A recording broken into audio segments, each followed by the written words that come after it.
you are having a fantastic day, and we are continuing on the pattern journey. Before I can make a lot of my outfits that I want to make, we gotta make some skirt patterns, and I already have a couple varieties of skirt patterns, but I don't have like a base. So we're gonna make like a base pencil skirt pattern, and I'm gonna be using this in a future project while actually adjusting it just a bit from the original pattern, because I want to kind of make it more alternative looking. But we'll get to that when we get to that. So we're going to get to the skirt pattern, and it's just going to be like a basic square kind of, but it is so essential when making patterns to have like a base to go off of, just to save yourself time. Honestly, having your base in a cardboard or a thicker piece of paper is essential, and I need to do that too. But we're just going to be making it out of paper, because I don't have the funds. To start with the skirt pattern, I am going to say this is an elastic waistband skirt pattern, which is different than another kind of skirt pattern. To be realistic with making a skirt, you have to take into account your waist measurement, your hip measurement, your leg, like circumference of both of your legs, and however long that goes, if that includes your knees and your ankles, whatever the case may be, because you're going to want it to fit each part of your body, and each part of your body is a different measurement than before. You're also going to want to take into account the length between your hip and your waist, your hip and your lower hip and your knees and your ankles. Whatever body parts you're using, you're going to also want to measure the length between the distance, because that may come into an account for the skirt pattern you end up making.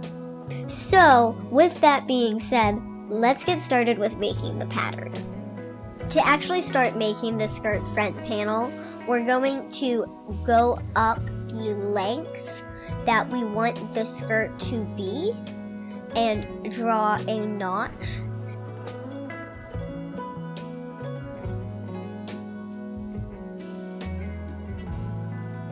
And then we're going to measure out the width of our waist, cut in half, and draw a straight line. And then we're going to connect the end point that is not already drawn to the straight line edge. We're going to take that end point and draw a straight line down, and that will be our front panel. Now, we're going to put a 1-inch elastic in, and to do this, we're going to measure down 1 inch from the top and draw a straight line to represent the elastic.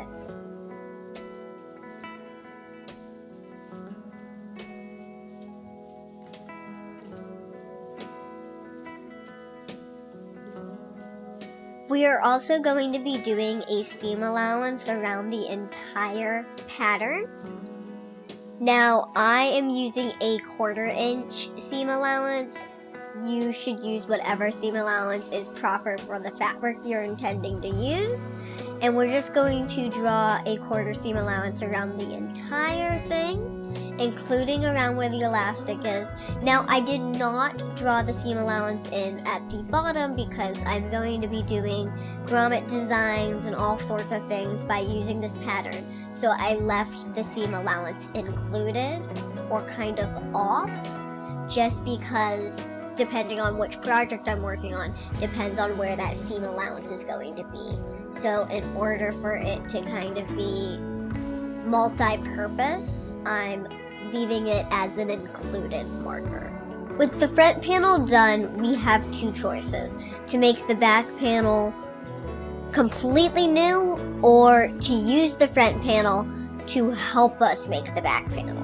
Now, I am making the back panel completely new, but I do suggest when you can, always copy a old or a pattern you made because it is easier than starting from scratch each and every time. To start with the back panel, we are going to measure up the length that we want the skirt to be, and then we're going to, just like the front panel, draw our waistline to the length of the measurement of our waist cut in half.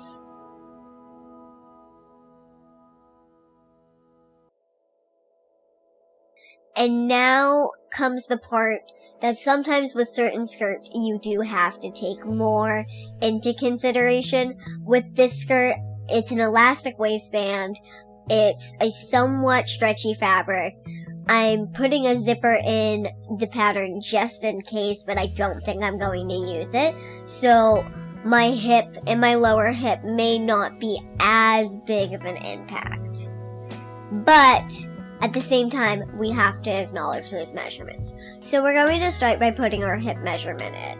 We're going to measure down for our waist to hip length, which comes out to me for about 3 inches, and we're going to make our hip mark.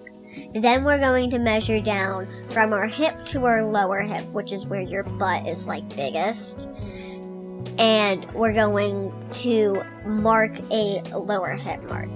And then we're going to extend those out, our measurements, cut in half, and make another mark. We're going to do this for the hip, and then we're going to repeat it for the lower hip.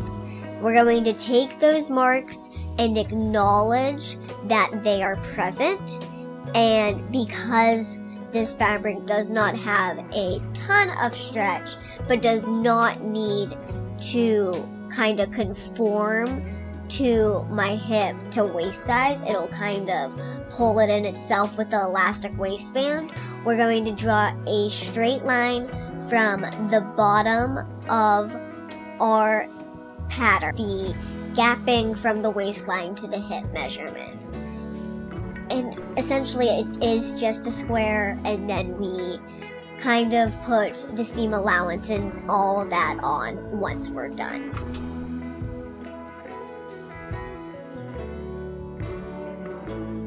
Before putting the seam allowance on, I am going to mark the elastic inside of the back panel, just like we did on the front panel. We're going to go down 1 inch and draw a line and mark it for the elastic. Like I mentioned earlier, I am putting a zipper on this pattern just in case I need it, or if I change the design up or anything. So we're going to hit a mark halfway through our pattern, the back piece specifically, and draw a line about 5 to 7 inches down, depending on how long you want your zipper line or your zipper to be. I am tiny and working with a 12-inch length. 6 inches is half the skirt, so I am making my zipper line a little smaller than that, around 4.5 inches. And then you're just gonna kind of mark it off and mark it as where your cut line would be for your zipper. And it's quite simple, but we're done with this skirt pattern at least.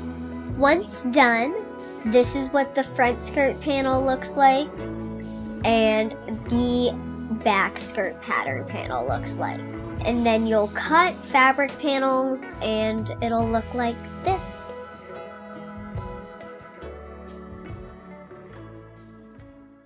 Okay, y'all, so that is the skirt pattern. Obviously, it's super simple, pretty self-standard, you know.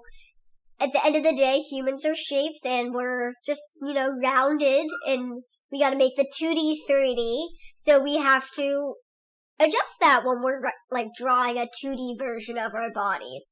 So that's what a pattern is essentially, and I think they're really cool. But at the end of the day, I will be taking this pattern and using it as a base for a lot of different varieties of skirts. You know, skirts with slits, skirts that will have zippers, skirts that are just panel skirts and that, you know, come apart, skirts with studs, skirts with grommets, skirts that are kind of more shape-wise and just make up, like a patchwork or something. I don't know. This could, just start the beginning of many things. I will be making, of course, the block version, so that way I have an easy base to go off that's not as fragile as paper, because I have animals, and animals like to step on paper when I'm working and rip my things.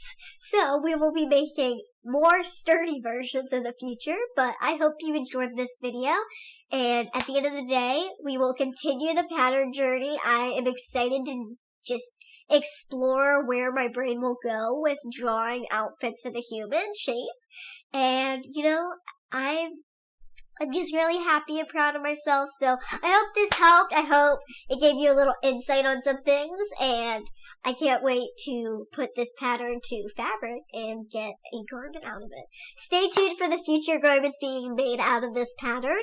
And at the end of the day, keep being you. And if you want to do something with your life, go do it. Bye!